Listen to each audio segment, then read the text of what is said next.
so much. Wow, it is great to be here.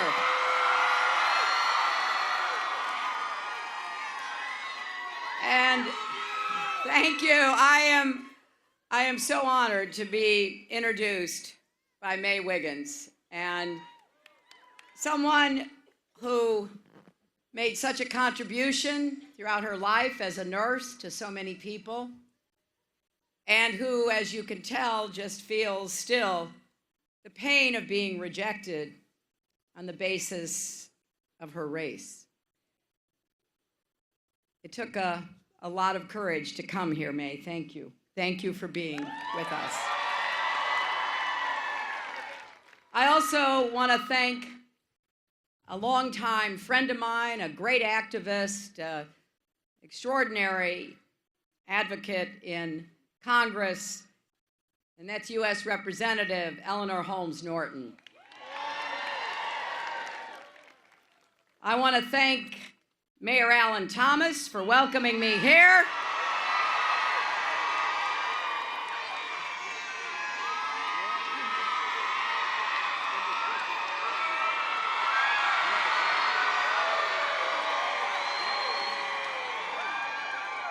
And either you're all related to him or you think he's doing a good job.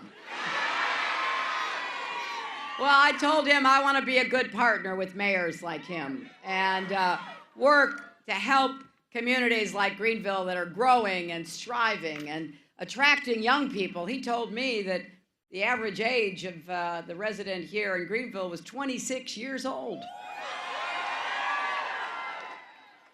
I also want to acknowledge Josh Stein, candidate for North Carolina Attorney General, Patsy Keever, chair of the North Carolina Democratic Party, and State Senator Don Davis. And I've saved the best for last, someone who I've gotten to know over the years, someone who I really look forward to working with. First thing that Congressman Butterfield said to me is, I had to talk to you about our farmers. Very first thing he said. Proceeded to tell me that he was out on a 200-acre sweet potato farm earlier today. We talked about the damage that Hurricane Matthew has done, the lives lost, the homes lost, and also the agricultural damage with all the flooding. And my heart goes out to everyone who has been affected. We gotta be really focused on what we're gonna do with this extreme weather. We're getting more of it in more places.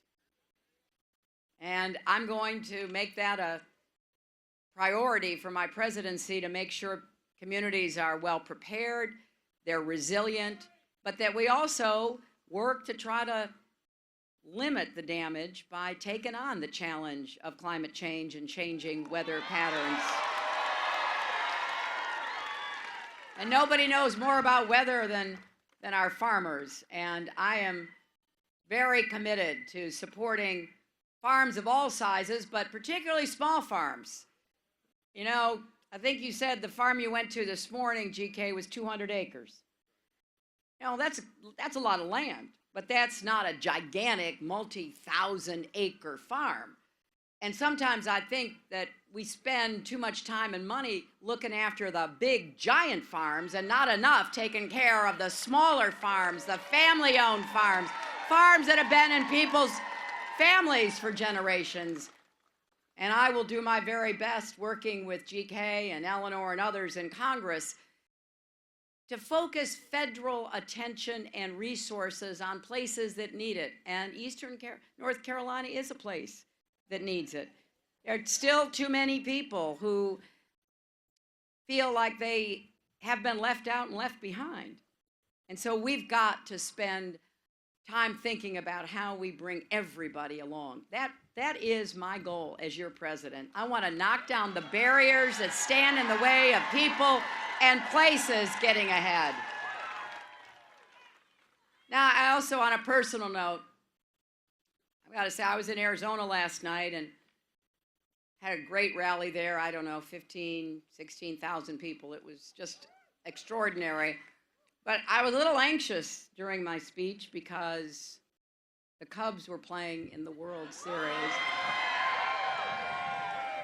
And, you know, I've been a fan all my life, started watching baseball with my dad, went to Wrigley Field, and, you know, it's been a long time, 108 years, to win a championship and make history. And I only wish that my late father and the great Ernie Banks, Mr. Cub, could have seen it happen. So last night was very special on lots of fronts. And who knows, maybe we'll see even more history made in a few days.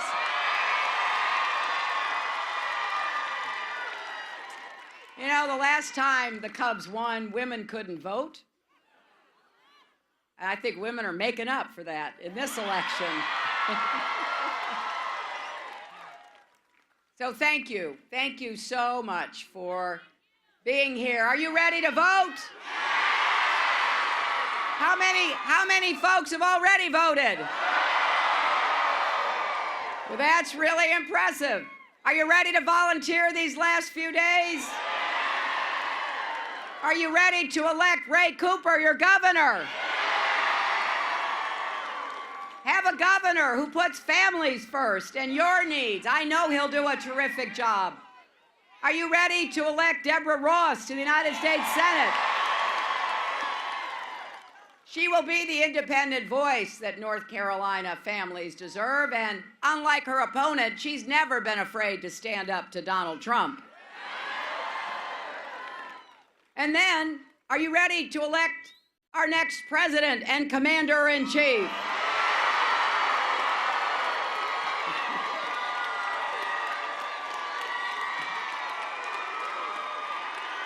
Well,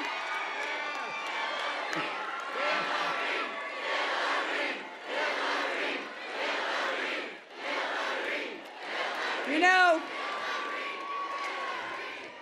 did any of you see those debates? Well, you know, I spent 4.5 hours standing next to Donald Trump, proving conclusively I have the stamina to be the next president and commander-in-chief. But, you know, he kept saying things like, well, you know, what have you done for 30 years? Well, we know what he's done for 30 years, starting with discriminating against African Americans and denying them housing back in the 1970s. I chose a different path. I have spent my career fighting for kids and families, and I helped to create the Children's Health Insurance Program as First Lady. That now provides health care to 8 million children a year. And I have to tell you, I know it doesn't make headlines. It's not going to, you know, get a big Twitter war going. But when I travel around and shake hands like I'll do after my remarks, and somebody says to me, the Children's Health Insurance Program saved my son's life. I met a woman here in North Carolina whose daughter was born deaf. And the doctor said, you know, she's never, ever going to be able to talk. She's not ever going to be able to hear. And her mother, who is determined, began doing investigation. She found out that there were some possible treatments, but they were expensive. She didn't know what she was going to do. And she took her daughter to the doctor, and the doctor said, you know, I just heard about this new program, the Children's Health Insurance Program. Maybe you can qualify for that, because it's really for families that aren't poor but don't have much money, and that's a lot of families, isn't it? And families that don't have an employer who provides health insurance, self-employed, independent contractors. So the mom found out about this thing called the Children's Health Insurance Program, and lo and behold, they did qualify, and they started the treatments for their daughter. I met that young woman. She said hello to me. She talked to me. She just graduated from college right here in North Carolina. So don't let anybody tell you it doesn't matter what you stand for, what you fight for, and who you're trying to help when you make your decision about who to vote for in this election. As a senator from New York, I worked to rebuild New York City after the 9/11 attacks and to provide health care for our brave first responders who ran toward danger, not away from it. And many of them, were you there? God bless you. That's another thing. I meet people all over who were there and who worked there. And I meet people who got sick because they worked there. And as your Secretary of State, I traveled to 112 countries, negotiated ceasefires, reduced the threat of nuclear weapons, stood up for human rights and women's rights and LGBT rights around the world. And everything I've done, it's because I've been listening to people. Again, I know that's not very exciting. I plead to that. When you spend time listening, not talking, you know, what are the poor journalists going to say? Oh, there, Hillary Clinton was listening again, right? But I'll tell you, it is what motivates me to hear people's stories, to hear the tribulations and the triumphs, to get good ideas, bring people together, find common ground, even with people we disagree with. I disagree with people on lots of issues, but I believe the only way we can get things done is to actually listen and respect each other and try to find that common ground that will enable us to get results for people. And if you elect me next Tuesday, that is the kind of president I'll be.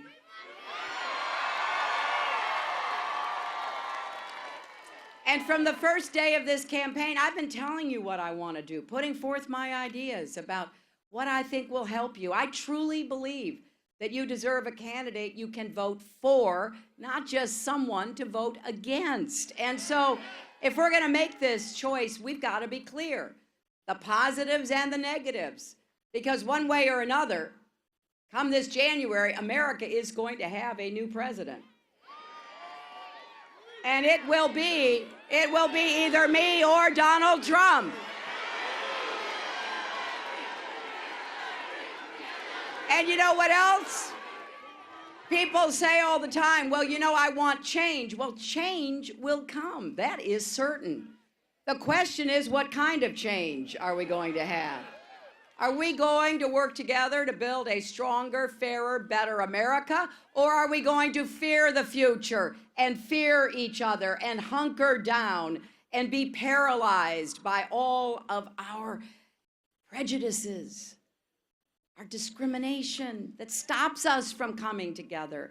So here's what I want you to do in these next days as you talk with people who maybe haven't yet voted, maybe haven't made up their mind. I want you to ask them, imagine it is January 20th, 2017, and it is Donald Trump standing in front of the Capitol, taking the oath of office.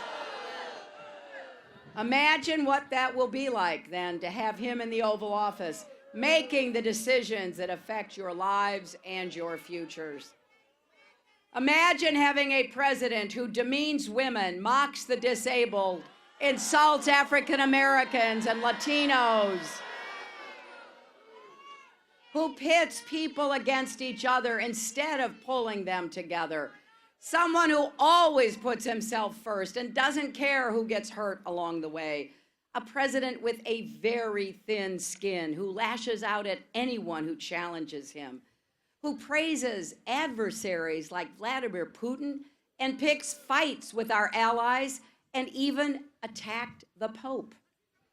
The truth is, we don't have to imagine what that would be like, because everything Donald Trump has said and done, both in his career and in this campaign, is a preview of what could happen.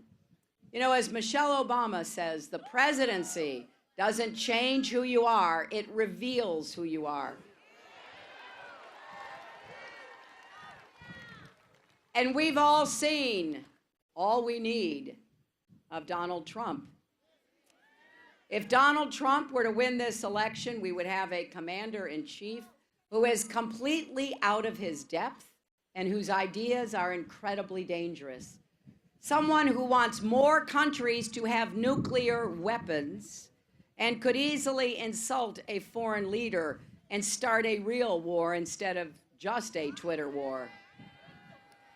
And yet, this morning in Florida, Donald stood on a stage and said, and I quote, "I'm honored to have the greatest temperament that anyone's ever had." he knows we can see and hear him, right? This is someone who at another rally yesterday actually said out loud to himself, "Stay on point, Donald, stay on point." His campaign probably put that in the teleprompter. "Stay on point, Donald, stay on point." You know, we have seen it over and over again. We know his true self. His instinct is to say whatever pops into his head, no matter how wrong he is, he can't help himself. So is this someone we want to put in charge of our military? Is this someone that we want to treat people the way he has demonstrated his disrespect throughout this campaign? In a country that values religious liberty and freedom, someone who would ban every Muslim in the world from ever coming to our country? Someone who thinks the lives of black people are all crime and poverty and despair?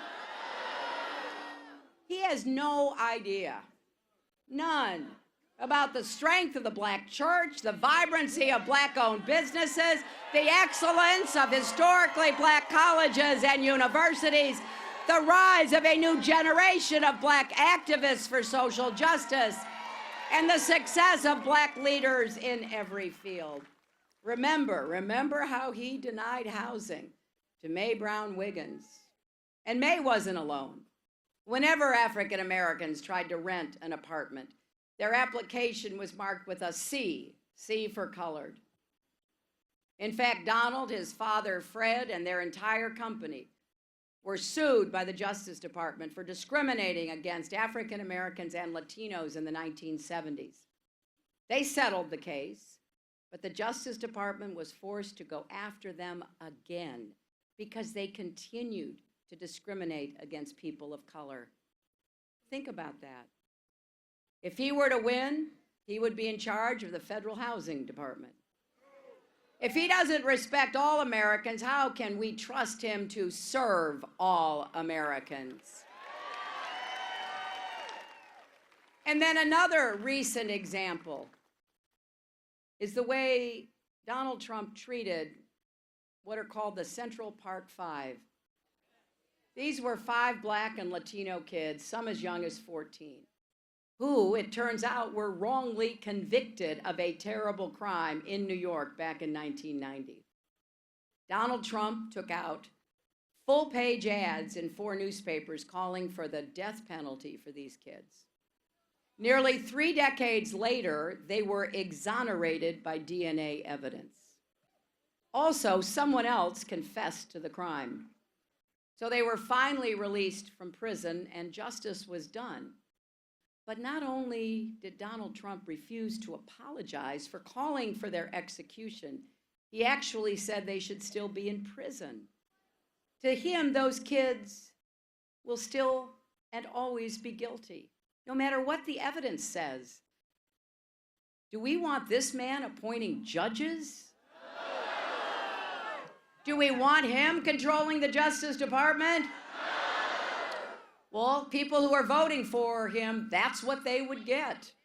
He has spent this entire campaign offering a dog whistle to his most hateful supporters. He retweets white supremacists and spreads racially tinged conspiracy theories.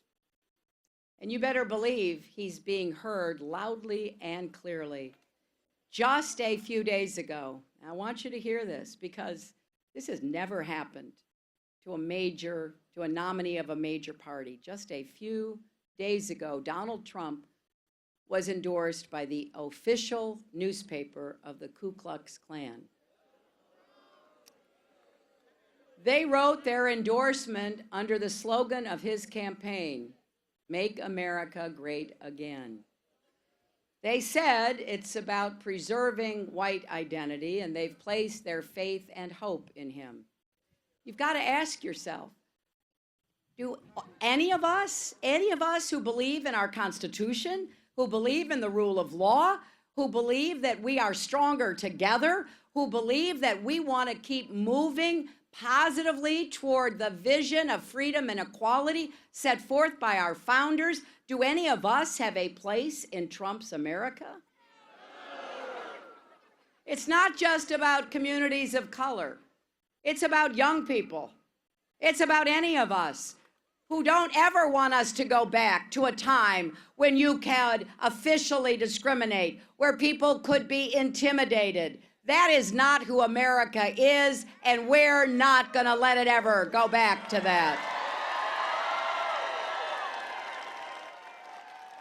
But it doesn't end there. You've also got to ask, do women and girls have a place either?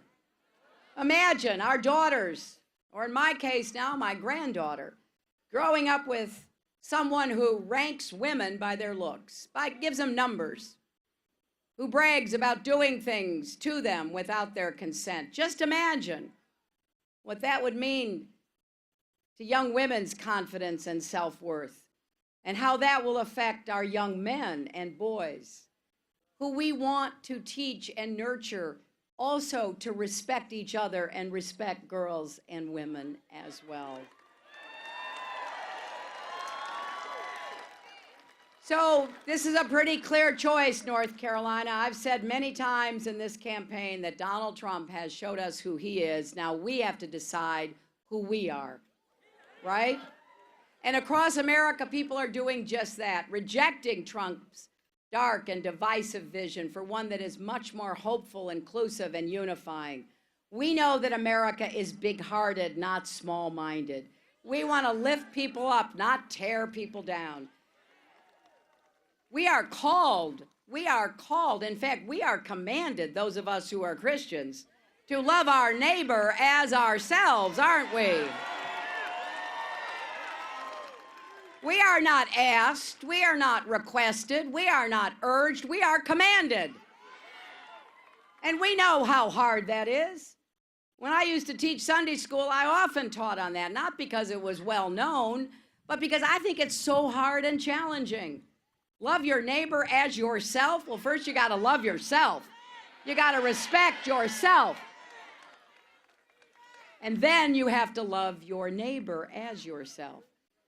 I believe with all my heart that we are better than this. And that's why I want to paint a different picture.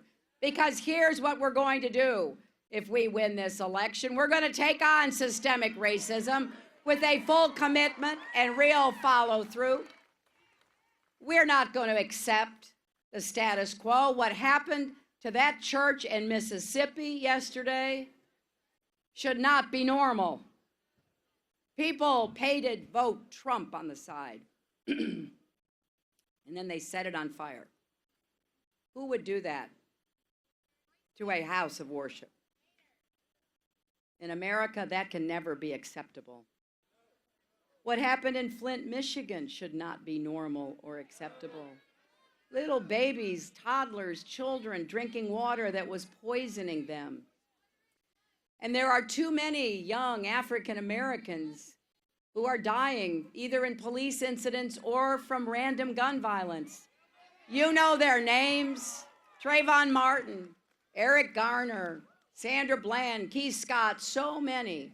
We can't accept that as normal either. So we are going to get to work. I'm just telling you. If I'm fortunate enough to be your president, we're going to roll up our sleeves and get to work, because that's when we're at our best, solving our problems. We're going to dismantle the so-called school-to-prison pipeline and replace it with a cradle-to-career pipeline for every child in this country. I want to make sure that our kids have the chance to thrive with good schools and good teachers, no matter what zip code they live in. We will reform our criminal justice system from end to end. It is wrong, and I don't care whether you are black or white, it is wrong that black men are far more likely to be stopped by police, charged, and sentenced to longer prison terms than white men for the same crimes. That's wrong. And we're going to do something about that. And Donald Trump, whenever he's faced with these issues, says, well, the answer to all our problems is more law and order. He doesn't tell you what he means by that, but it's kind of code for more fear and division. What I think we need to do is to work together to restore trust between our police and our communities. I think we are all safer when everyone has respect for the law and everyone is respected by the law. And that's not all. We are going to take common sense steps to reduce gun violence and save lives, because right now we've got too many people who should not have access to weapons. The mentally ill, felons, domestic abusers, terrorists. You know, we can't just bow down and say there's nothing we can do commensurate with the Second Amendment. Donald's always trying to say, oh, you know, she's going to repeal the Second Amendment. What nonsense. Absolute nonsense. But I believe we can respect and honor the Second Amendment and keep people safer by keeping guns out of the wrong hands. And we're going to make significant investments in communities that have been left out and left behind. Congressman Butterfield and I were talking about this. There's some good ideas in the Congress to focus on communities, white, black, Latino, Native American, wherever they might be, that have been left out. We need to get the engine of economic growth going, because we believe that we should have an economy that works for everyone, not just those at the top. We believe that we should raise the national minimum wage, because anyone who works full-time in poverty should not be mired and left behind. And I think not only do Americans deserve a raise, which Donald doesn't agree with and wants to eliminate the national minimum wage, I think it's finally time for women to get equal pay for the work we do.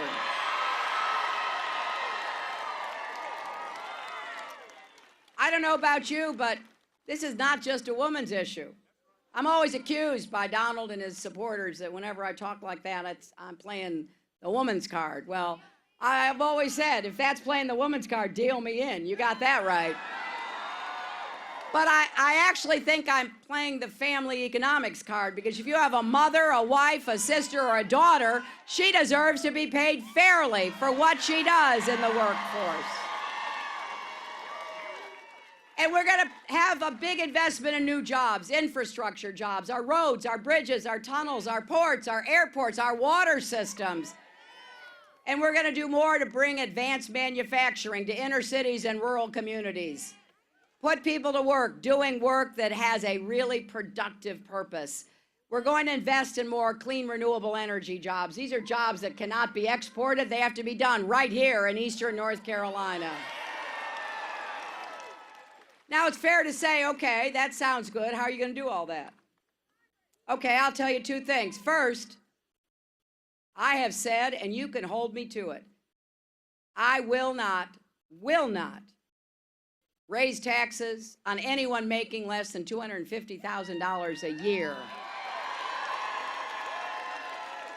You see, I come from the middle class. My dad never made anything near that, even in those dollars back in those days.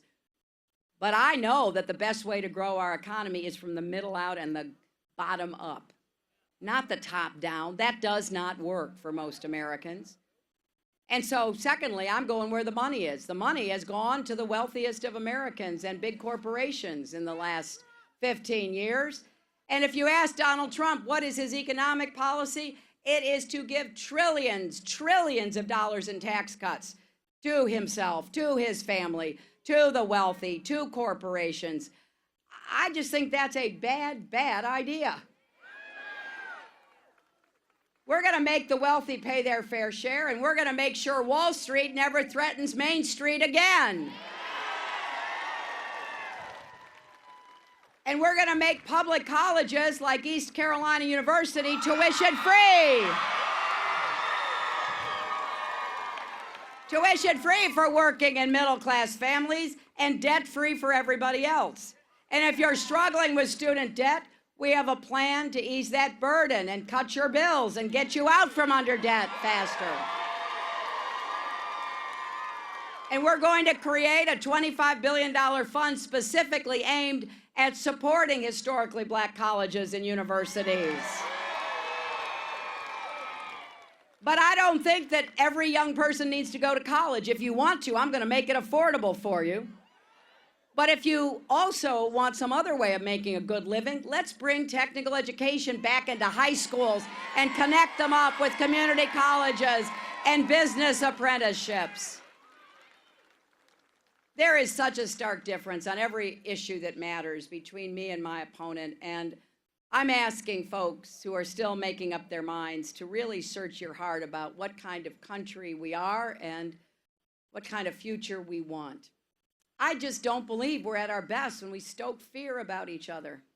Now, that does not mean we have to agree about everything, of course not. But it does mean we have to be willing to listen and to come together to solve problems that affect us individually and as a society. I don't think I have all the answers. I don't think anybody does. When Donald Trump at his convention said he alone could fix everything in America, I thought about our founders meeting in Philadelphia. It wasn't one person creating our country. It was many people working together. Think about every social movement, every economic advance, every university like this one, every achievement that you've made in your own life. Somebody helped you. You worked with somebody. Look at this community. Everybody working together, making Greenville really grow and thrive, making this university better and better every single year. That is my experience of America. So here's what I hope you will do. I hope you will get everybody you know and yourselves, if you haven't voted yet, to vote early. Because the other side's strategy is to scare people and intimidate people from going to the polls. Now, Donald Trump's campaign knows that if women turn out, if people of color turn out, if young people turn out, if people who share our vision of a positive, unified country turn out, there's no way he can win, because that is more than half the people in America. And you may have noticed that President Obama was in Chapel Hill yesterday, and he's coming back to North Carolina tomorrow because he knows how hard it is to get anything done in Washington. As he said yesterday, everything we've done is dependent on him being able to pass the baton to somebody who believes in the same things he does. Well, I'll tell you what, I'm ready to grab that baton. He's going to have to bend down for me to be able to reach it, because, you know, he's a tall man. But I've been practicing. I spent 4 years working with him. I call him my partner and my friend, and I am ready to defend and build on his progress coming out of his 8 years of the presidency. So let's get out and vote, and let's vote for the kind of future that we want, the kind of country that we want. Find your early voting location for the next 3 days. Please go, take people there. We will show once and for all, love trumps hate. Thank you all.